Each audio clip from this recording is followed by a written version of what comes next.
2008, kami memulai produk ERP. 2016, kami beralih ke perusahaan startup dan sekarang kami punya 7 Wonders. Ada di bidang retail, kafe, pabrikan tekstil, spa, emas, pet shop, apotek, dan kosmetik. Konsumen kami tersebar dari Aceh hingga Papua. Kami memberi solusi bagi UMKM dan UKM.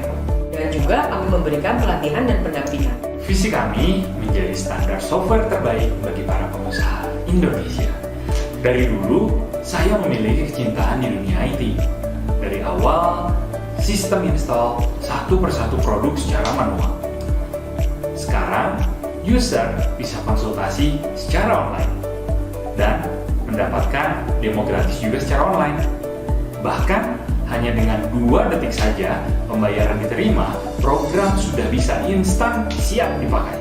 Misi kami membangun duta digital seluruh software kami berbahasa Indonesia. Kami berikan bantuan juga berupa WhatsApp group, support tiket, dan sertifikasi di LenMarc. Di Indogo, Kami percaya everyone is CEO!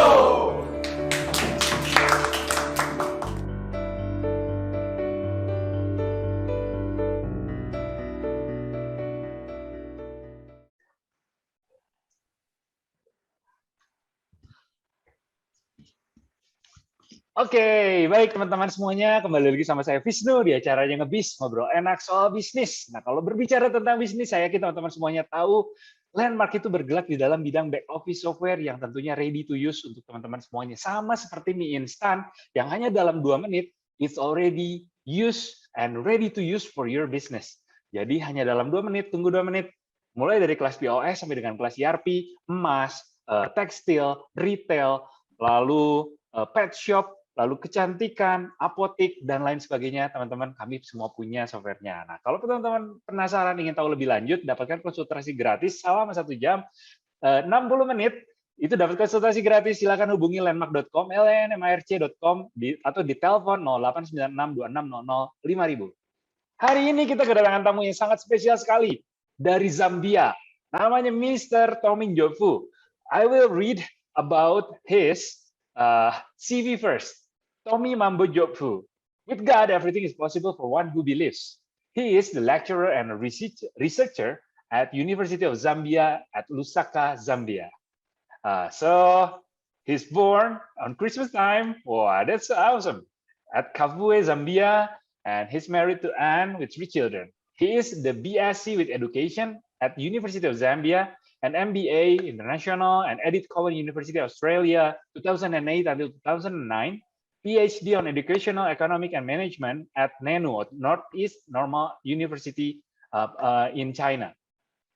He is now the lecturer and researcher at University of Zambia, Lusaka. So he also the trainer leadership and Christian spirituality formation agri-entrepreneur. Wow, it's awesome. So the works and responsibility, he's the Catholic Charismatic Renewal National Coordinator in Zambia, and also almost the same about his work and responsibility. He is also previously the associate pastor, the honorary church in South Korea in China. So let's call Mr. Tommie. Yes. Hello, Mr. Tommie. How are you? Hello. Wow, it's such an awesome time, you know, Vishnu, to see you Valentino. again. Such a long time, it's not to meet you again. Yes. This is an exciting season we're in. Yes, of course. It's always season. That's why Mr. Tommie will share to all the listeners and all the people, especially in the YouTube and all the channels of LenMarc. So we will learn together and we can share together, of course, to make us have much more knowledge in many fields, especially today with Mr. Tommie. Okay. Okay.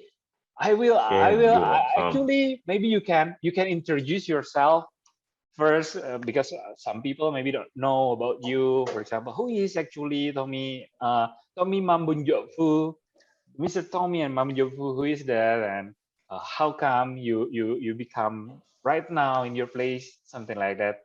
Maybe you can explain first, sir. So okay, quickly, I'm Tommie Mambo Njobvu. Yes, I'm a Zambian and I'm a Christian too. And with that, meaning I believe in Jesus Christ and I love him and I serve him with my life. I am found in the circles in the Catholic Church. And one of the things that has been exciting me even now as I'm speaking is the joy of meeting Mr. Valentino and the wonderful wife, Evelyn, and their daughter, Karina. There's a miracle behind these 3 people, and this is a wonderful family that you have come to experience their services. I'm sure they serve you with love and joy. But talking about me, yes, I am married to Anne, my wife, Anne Mambo Mlenga, and together we have 3 children. Our firstborn is 18 years, Elimusa. Our secondborn is 15 years, younger, and our lastborn, the thirdborn, is 13, is Ngiyabonga. God has been so kind. We do not just have those 3. Our home is a big family, so we do have other children within the home we are in together. Actually, if you came to our home, you're gonna find us in that 3-bedroom house that you find about 9 people coming out of there. That's quite a big family, but it's a joy. And so much more just talking about what I do. Other than the professional things that I do, I have worked for the government of the Republic of Zambia for a long time. Then after doing my PhD in China, I only worked when I came back to Zambia. I worked in 2016 and 2017. Then I thought probably from hearing from God that it's time to move and experience other things. So that's how I moved and got a job at the University of Zambia. That was our main university, our first university in the country. And of course, the leading university even now in the country. And so from there, I joined the School of Education, where I'm offering economics of education, management, and leadership. Then also aspects of policy. So it's, you know, for a good number of years, more than 14 years in government. Then this is about the 4th year outside government. It's a new season, so to speak, refreshing, challenging, but doing quite well. So other than doing the job of a lecturer and a researcher, I do have some works to do. I have a work that is part of my life, my purpose, which is teaching and preaching of the Word of God. And I'm quite busy time and again. And I'm sure that's one of the things, the privilege I had to meet Valentino and Evelyn and Karina, not forgetting Karina. I met Karina in China at our Mosaic church. It was beautiful. And that has been part of my life, and it will never come out of it. I will never come out of it. It's a very big part of my life, and it gives me purpose and meaning to live that way. So I do get involved myself in a lot of teaching and preaching and training in Christian spirituality in the Catholic Church, as well as training and teaching and leadership at other forums. Then my wife and I, we do have some agribusiness. So we are learning entrepreneurs in the agribusiness at a small scale, but we're just beginning. Though we have tried, I think the last since I came back from 2016, let's put it, 2016, about 5 years, we've tried. We haven't been very successful, but that's the spirit of entrepreneurship. You keep trying this and try another thing and another thing. Right now, we are into a new thing within the agribusiness. Yes. Oh, that's awesome. Yeah. It's really awesome. By the way, you explained so many about you going to China, and then by the way, I want to know, like, I think most people want to know why you choose China. By the way, not another country. That time. Interesting. You're very right. You know, when I was doing my first degree at the University of Zambia, I did meet the Chinese officials, the Chinese embassy officials. I think I was in my second year. We met at one of the pleasure resorts by the Kafue River. And so there I got to engage them in issues of scholarships. But I was just, I missed, because usually people go to China in first year. So we had a chat. And from that chat, I had an ignition of some fire in my heart that probably one day I would study in China. But well, it passed. I graduated and I started working for government. I even graduated with my MBA. Thereafter, that's when, because I was on the Chinese desk, I was working for government. And one of the things I was doing was handling scholarships for Zambian students going to study abroad. So from the time I graduated in working for a few years, I joined this agency of the government in 2003. I'd been on the Chinese desk, and I'd sent through my hands, people had gone to China and have come back. Then after I did my MBA, that's when I realized, oh, there is a chance also for me that I can apply and perhaps go and study in China. And I got to know the Chinese people at the embassy, because I've been working with them. And when I applied, sure enough, I got admitted. And that's how in 2011, I had a chance to go to China, Northeast China, it's called there. It was to start the PhD program. And to say the least, that's cool. It's awesome. Yeah. Wow. So yeah. Yes. So you see, now I count it a great joy. It was a great privilege to have gone to China, because going to the weather in Zambia is quite hot. Most of the year it's hot. Of course, not very hot, apart from September, October. That's the time when it's hot. That's when we reach maybe we are in the averages of 27 degrees, sometimes to the 30s. But it's very rare to go above that. But it's hot even there. Now, to go to Changchun, where you have almost 8 months of snow, it was a whole change of life. So snow, then the language, then the food, the culture, And Yes, it was yes. all learning. So it was a very refreshing 4 years. But what made it refreshing for me was the church life. How I got into the church and met so wonderful people. I wouldn't love to miss people like Valentino and Evelyn, and the miracles we saw through them, how because they were already there. Even as I went to China, I found them there, and just their dedication, what their innovativeness. It was time for me to learn. They were using the resources God had given them, their profession, to better the life of the church.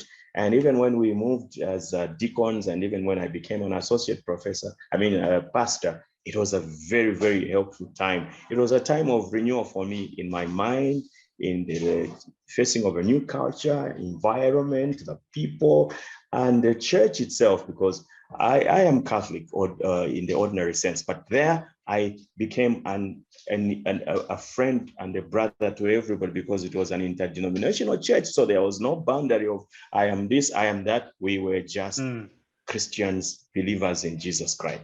It was a very refreshing time to meet people like Dare, people like Enoch, to meet people like Pastor Park, Pastor Joseph, of course, and many others. The ladies, the singing group that you were in, Wiche and Serena and Suraj and the wife, all those miracles that happened, the marriages I saw, it was wonderful, and it was a learning curve. So I do appreciate that, and now I thank God that I had a chance to go to China, because it did impact my life very positively. And I still remember that when I came back, my mind now, that's probably why I was ready to even shift. I was working in government for about 17 years.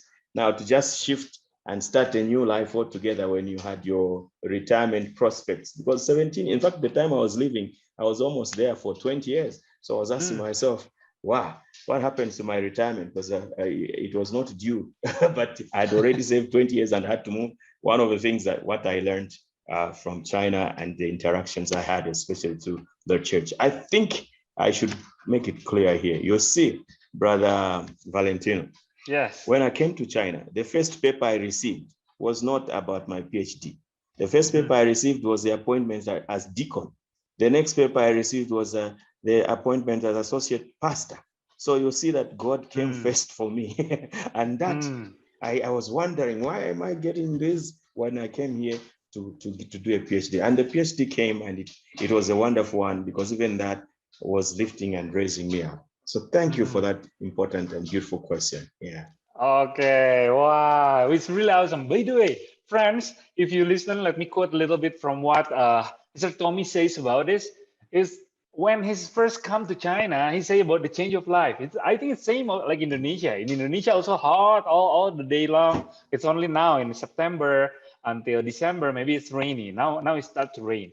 But we never also experience like the what, how to say, the temperature is under zero. It's below zero, and sometimes it's under minus 20. So the thing is, like, it's change of life. Correct. And everything is learning. And if I can correlate it with the business, it's also the same. I like what Mr. Tommy says about agribusiness with wife, and learning again, failed, do again, another thing, failed again, do again. It's also the learning process. Everything is learning. So sometimes many people is desperate that why I do always wrong, why I do always fail. Actually, it's not failed. It's only not proper. That's the thing. It's only not proper. You only need to find which one is the proper one and the most suitable one. So for you, friend, if you're doing start business, so the thing is, like, you don't need to feel that why I do everything is always failed. It's not failed. It's only not the time. That's the thing. You need to find the time to keep doing the time. Wow, it's really lovely, by the way. Correct. You are very right, actually. It's not failing. Actually, that's a classroom of life. Classroom of life is that sometimes you start and you don't succeed, but from there you learn where you went wrong. And so the next time you start something else, you do it better the next stage until finally you go up there. So it's a classroom of life. It's not going into the lecture theater of the classroom. So Wow. it's a learning curve. Yes, correct. Yeah. Now, by Yeah. the way, Mr. Tommy, what Yeah. is actually your dream? If you can share about your dream. Yeah, the dream for me is twofold. My life is centered mostly on serving God. But serving God, I serve God in the world where I am, and I'm in Zambia right now. One of the things that I have as a dream is to raise. I come from a background. The background I have is where not so many people were educated, so to speak, or have a good education or good qualification. Now that God has raised me to this much, that one I'm very thankful about. But the dream I have is to bring a good number of my families, not only my children, but the members of my family, to levels of education where they can be independent. The independence I'm talking about here as an educator is independence where once they go through a type of education, they can either employ themselves through entrepreneurial works or get a job. But overall, that a good portion of my family should become independent. And this is independence that is economic independence that comes through training and education. This dream, I believe, will place this family at another level from where I am, because there'll be so many people contributing, and that will better them. And then they can contribute, one, to the church, then two, to the society they're in, and to Zambia and the world at large. So that to me is one dream, and that's why probably I'm back into the education sector. Thank you. Oh, that's awesome. So that's the background. I love what you say Yes. about doing entrepreneur or finding a job, as long as you are like you stand up with your own feet. That's the thing. Yes. Doing entrepreneur or Yes. finding a job. Yeah, sometimes many people, especially many people nowadays, they just start. I don't know in Zambia, but the thing is, like in Indonesia, most people they start talking about the startups, doing the new business and everything. But actually, friends, it's not only about building a business or creating the new business. It's good if you have that talent. But the thing is, like even you are working, you also have this kind of spirit of entrepreneurship. So it doesn't matter, even you're only working, but you will have the big impact for all the people around you. It's also entrepreneurship, especially if you can bring the positive impact and you can multiply the company twice or 3 times or 4 times. So the company can be growing because of somebody or some people called you, just like that. Yeah, sure. Wow. You're very right. Actually, I wanted just to add there that one of the things that I may be the enterprise myself, because looking at my time and my work life, I am actually hitting 50 this year. So hitting 50 may not give me a lot of energy to run. So what I have decided to do is to use the resources I have right now to bring the young people wherever they are in the family, in the larger family, of course, even outside the family. But for now, I am dealing with young people in the family so that they can have an idea of, after they've gotten their basic education, have an idea of how they can stand on their own. Because basically, as Zambia, we are an agricultural people because our economy is not so developed. So as agricultural people, what we have and what most of our young people are in is they are basically in that agriculture position. But what comes into play right now from what we're doing is we're sharing with them how even agriculture as a base can lead to agribusiness or agri-entrepreneurship of some level, where we begin to do things at the level of agriculture, but differently. For example, one project we have gone into right now is new seed production. And some of these seeds are not there. They are not ordinary. Once we propagate them, ours is also to distribute them to others that they can also go on and multiply. And that increases on their food productivity as well as food security. Once food security is assured, then people are able to think outside to do other things to better their lives. So you are very, very right, actually. What we are able to do, I have a job, but with outside this job, I do something else where others are coming in also to learn, and also it brings some line of income. Thank you. That's awesome. By the way, friends, when Mr. Tommy talk about his sentences, I also get one sentence.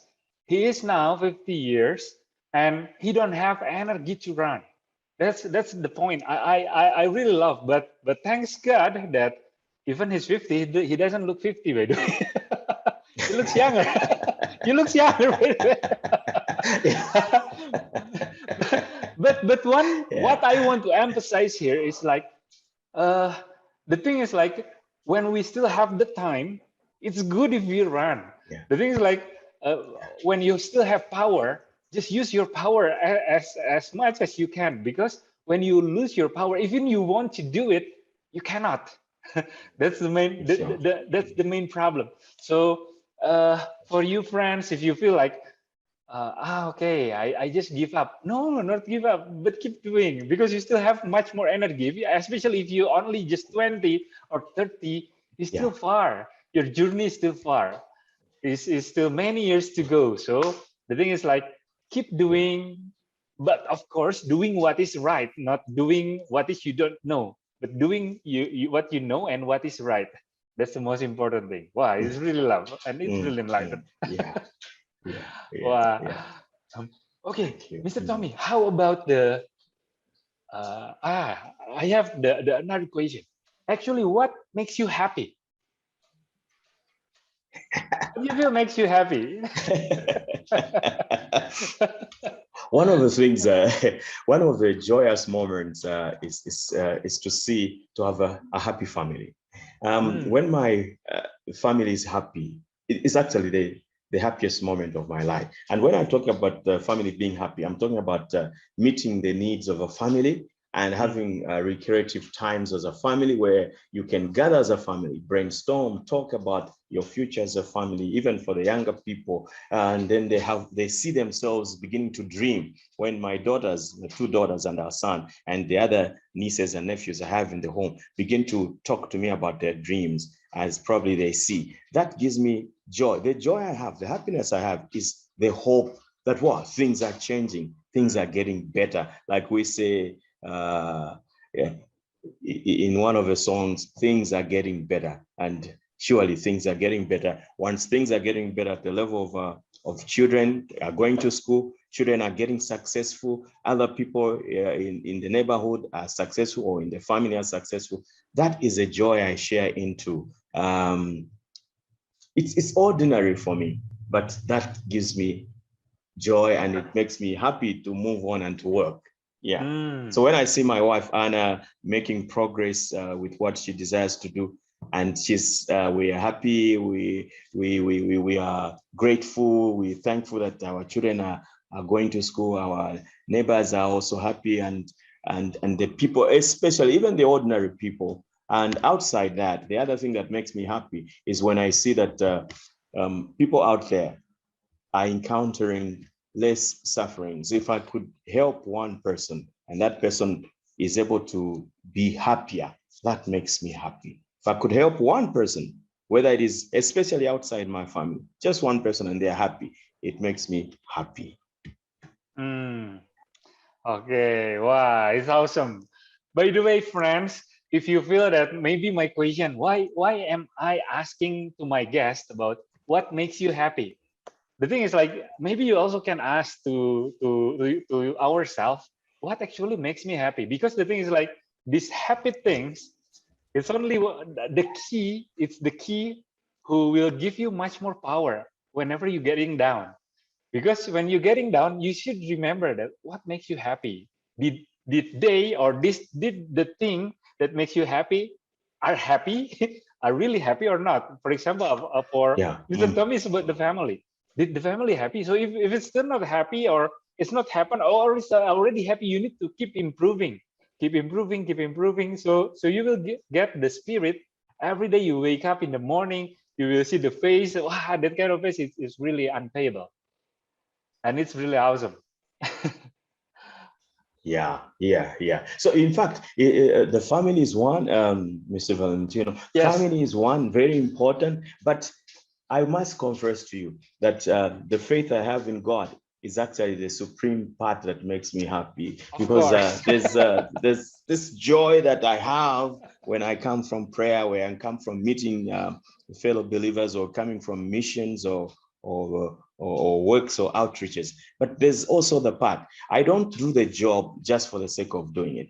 It makes me happy when I go to work, to meet students and to see them making progress. When I've shared information with them and they're getting empowered, it gives joy, and I feel like I have a purpose. So that adds to my happiness. So you could have, let me just it's just being in the ministry, in love with God, with the family, but also with the work that I do, meeting students, sharing with them and seeing them make progress and change. That is a real joy in my life. Those three aspects are important. And that's why for me, job, the work I do is not a burden. Yes, sometimes it's very tiresome, but you work late and you do a lot of things. Sometimes you're frustrated, but what it is, it gives me joy and purpose. So it gives me to see the change in this student that came as first years. They are now finishing their masters and everything else. That is saying, wow, I'm changing somebody's life and they're getting better. That is the happiness I do have. Thank you. Okay, being an impact, impactful. What can I say? Wow, that's the impact. So when you're impactful, you feel that, wow, I'm useful. That's the thing. Because sometimes as a human, we need to have this kind of feel that we are useful. That's the most important thing. So that's why you keep alive every day. Wow, it's awesome. By the way, Mr. Tommy, do you have a dream that's still ongoing? Because the thing is like this. Sometimes, I still remember, by the way, I share a little bit that when kids, I say that I want to be the doctor. Yeah, when I'm kids. But after I'm done, I say I want to be astronaut. After 20, I think I will be the basketball player. After 22, I become the band and keeps changing. So do you still have a dream that's still ongoing, or how the progress of your dream is changing? Because why I asking about this? Because some people, they are how to say, when they have this dream, they don't want to change the dream. But the fact is, like, the surrounding, the world is changing. But this kind of people, they don't want to change their dream. So maybe you can share that your dream is changing, but it's still aligned, but you maybe need to readjust a little bit so it's in line with the flow, something like that.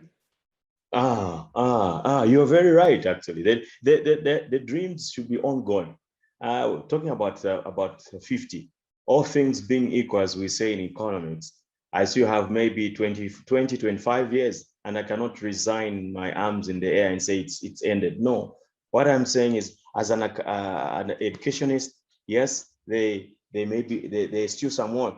I hold a PhD. Yes, I'm Dr. Tommie Njovvu. But you see, one of the things I would love, now that I've joined academia, I am busy actually. If you check, you Google or Google Scholar, you find my name there. I've done some publications. So what does that mean? It means that as long as I'm in academia, I'm also hoping one day to become a professor, that I get to the height of life as in academia. It's a dream. But aside that, being aware, we would love to grow. So there are two things. I go ahead now. Right now, I'm concentrating on trying to publish materials, offer service, all in line with what I do at the University of Zambia, with a view of moving towards being a professor. Then, aside that, we have the agribusiness which we want to grow.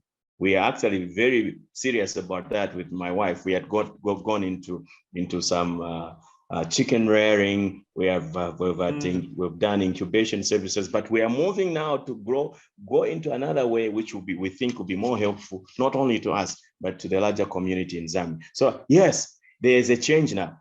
There's a change. Agribusiness, you never think about it before?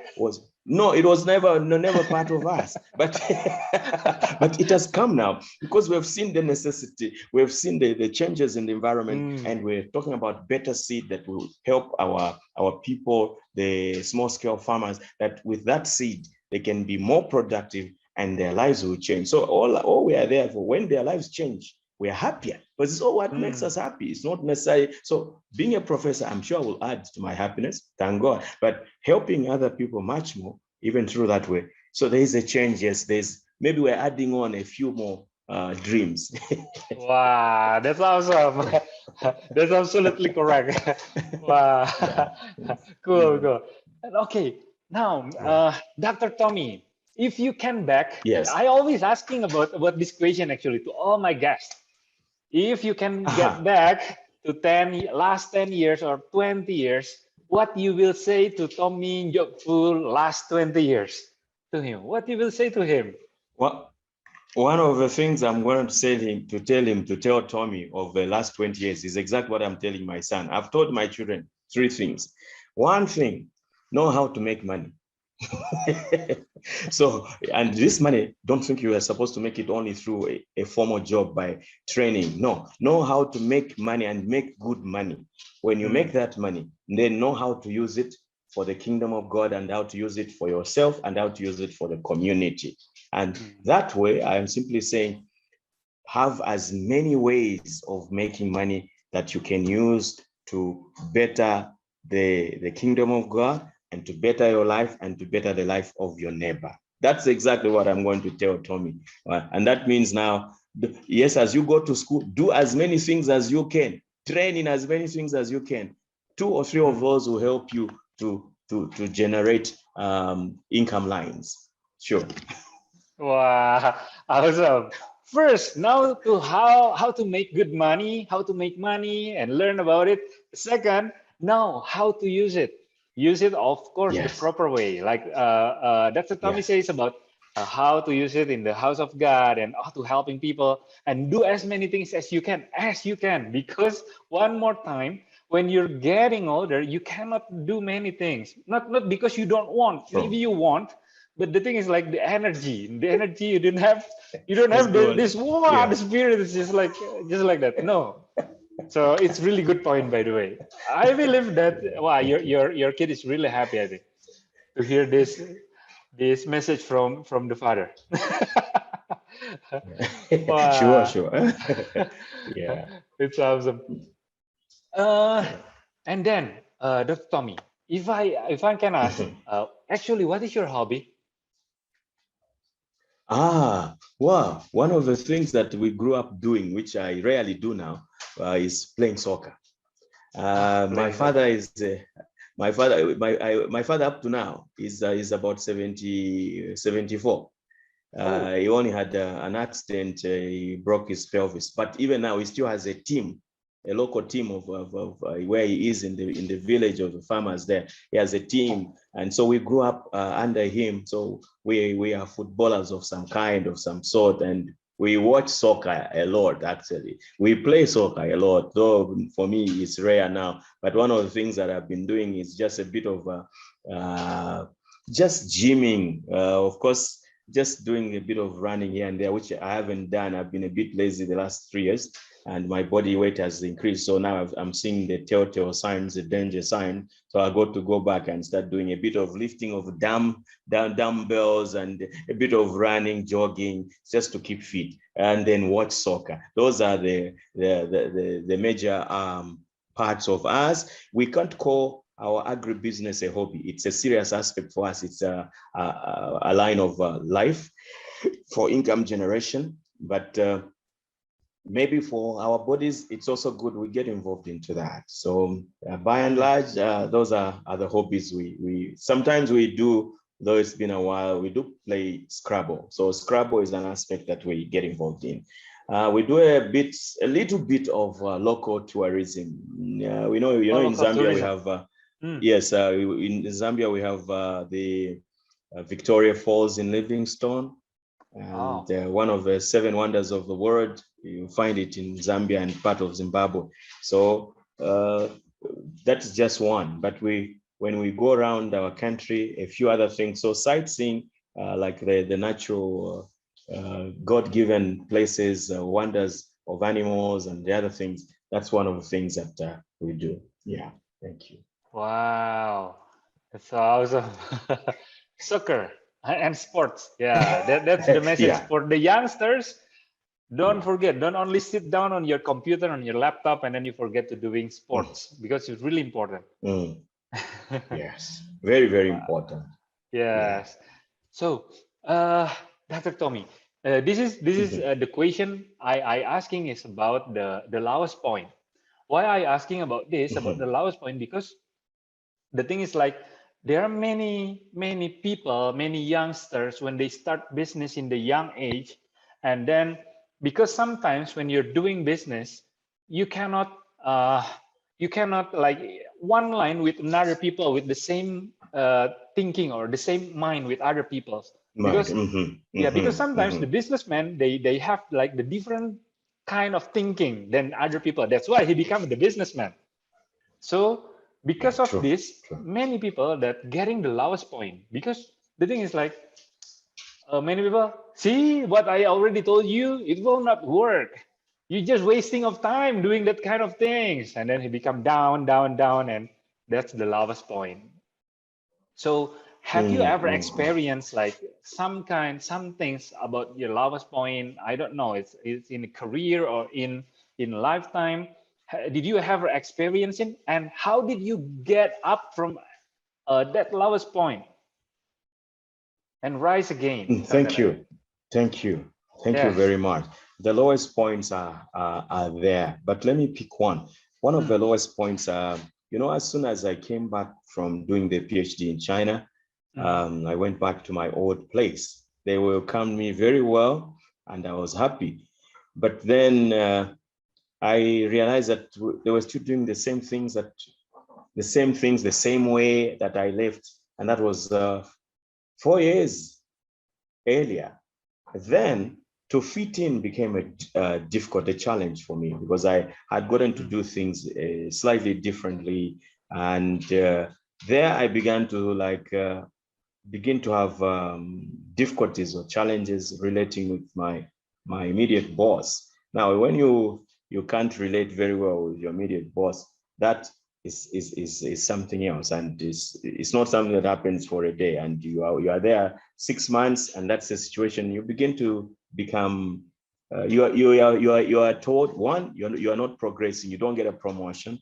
Two, you are doing the same things that you had been doing 4 years earlier, and the 4 years that you've been away, you were doing something completely different, and your mind of thinking, the way of thinking, and the manner of doing things has changed. So that depresses. So I came to a place where, one, I began to feel out of place, and so my job output or performance was affected.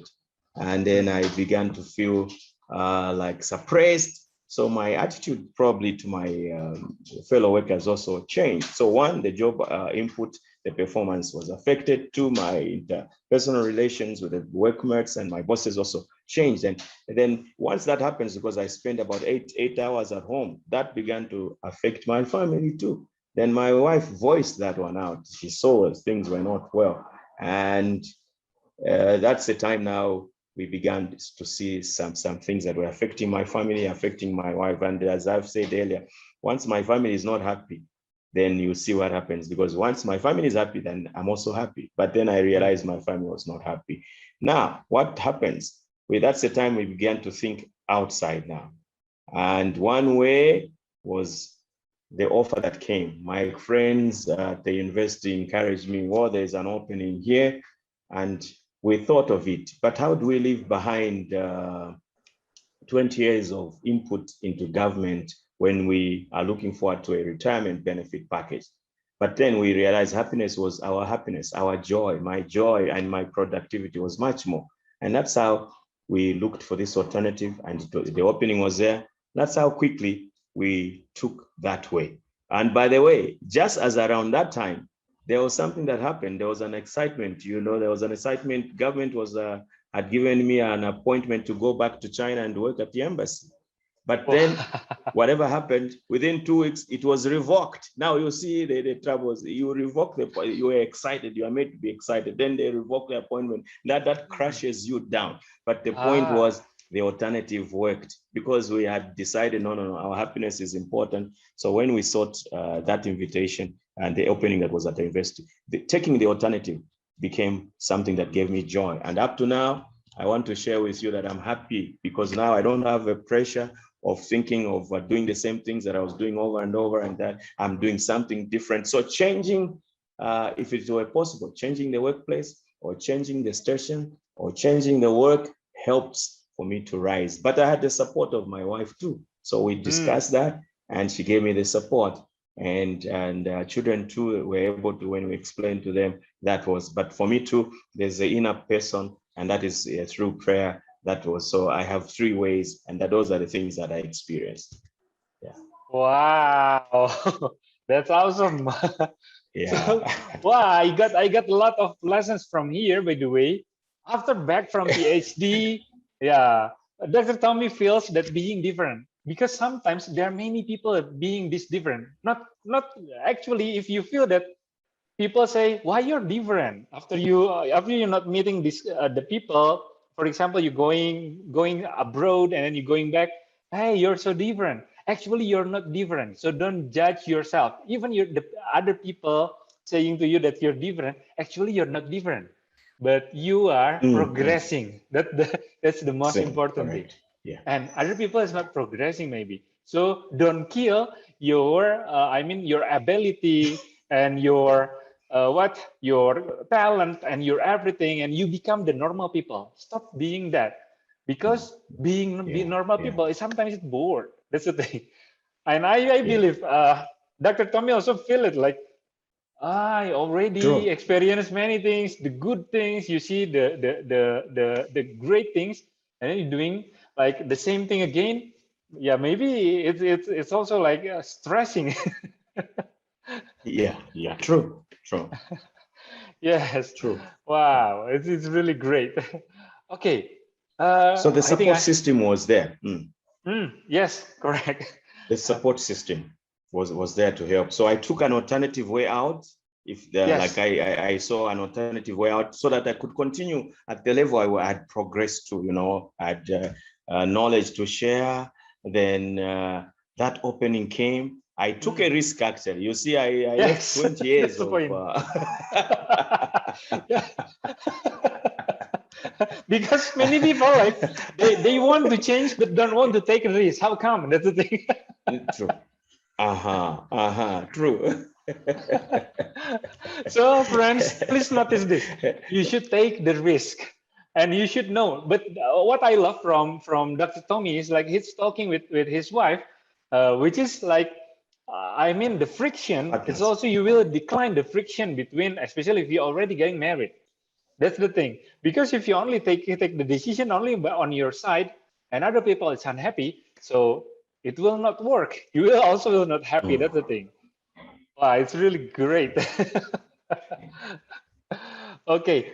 Now, Dr. Tommy, is there any commodities need from Zambia in living life, for example? So, for example, like Indonesian people, maybe they can export to Zambia, or maybe Zambian products can export to Indonesia.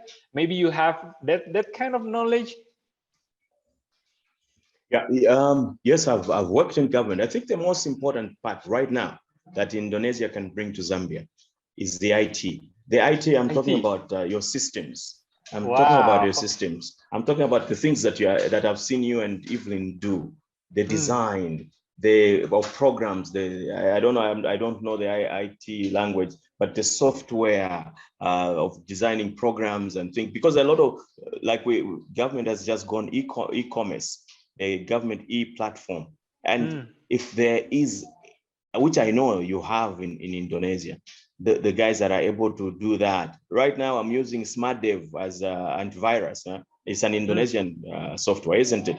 But these are products, the ICT products that can come from Indonesia can be very useful. For example, we are in the agro industry. Zambia is basically agro. So we're talking about, for example, how do we use ICT humidity to...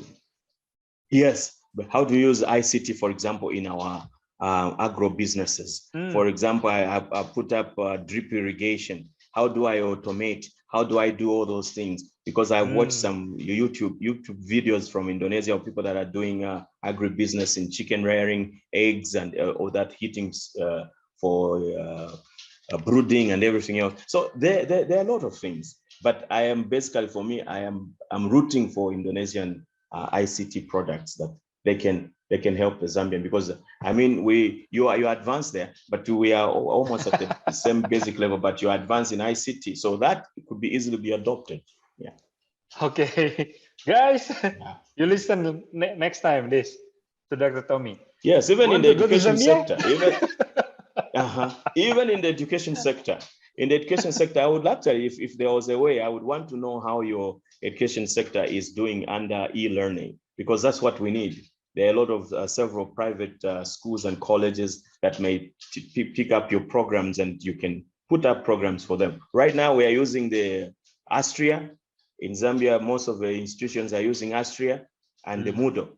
But you see that Google Meet is Moodle and Astria. But you can see that Google Meet can be incorporated in certain aspects. So if you have those learning platforms, for example, that are Indonesia, we don't have one in Zambia, our own. So we're looking for sites that can help even a small school. They can have that for their, we are in the COVID situation. That's what we're looking for. And I know that is very possible with you. That's why I want my son to come around there. Yes. Wow, that's awesome, by the way. Thank you. Yeah. Now, wow, it's really a nice talk with you, Dr. Tommy. I think our time is a little bit up. We will going like, if you have any motivation or quotes for our friends, for the audience today, can you share for us? Yes, especially for the youngsters. True. For the young people and for everyone, actually. Yes. Anything and everything, especially everything, is possible.